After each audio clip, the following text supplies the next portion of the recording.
karong adlaw, 14 katuig na ang milabay na himugso ang usa kayano nga Cebuanong newscast. Ang balitang bisda. Ang yanong pagkatuon sa mga balita kaniadto nahimo nang kinaham og duyog sa pag-irog sa panahon o mahimong kabahin na sa mga Subuanon apan sa mga Bisaya nga uhaw sa kamaturan o kasaligang balita. Si Chilo Valiena sa report. May galamay hapon ako si Bambi Nausaro alang sa edisyon sa atong balitang bisda. Karong adlaw ni adtong 1999, gilusad ang balitang bisdak aron muhatod sa mga balita nga way gidapigan, way pagpamakap ug kamatuoran lang. Ang banggiitang tri-media personality nga si Bobby Nalzaro ana-ana sa pagsugod og sidlak sa balitang bisdak ubos kaniadto sa Regional GMA.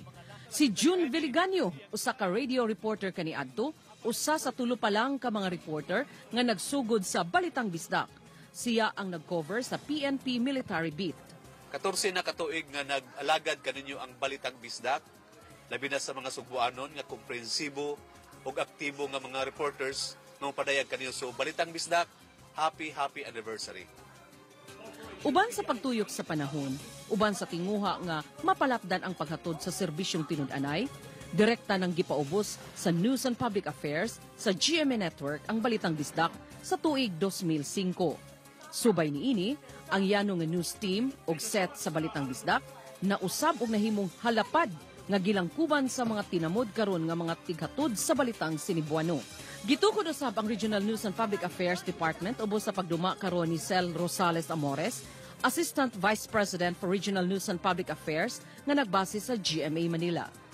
Continue working hard, continue serving the people.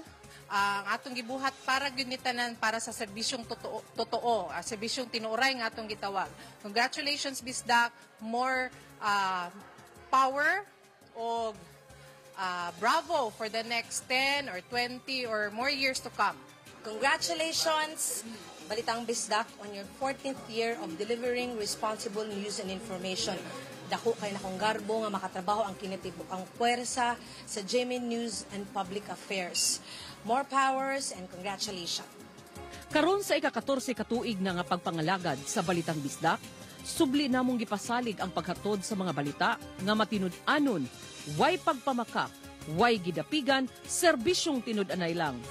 Chelo Valiena nga usa sa mga naglangkob sa paghimugso sa Balitang Bisdak, anda mo alagad ug mo balita 24 oras. Happy anniversary. Happy anniversary. And happy birthday. Thank you.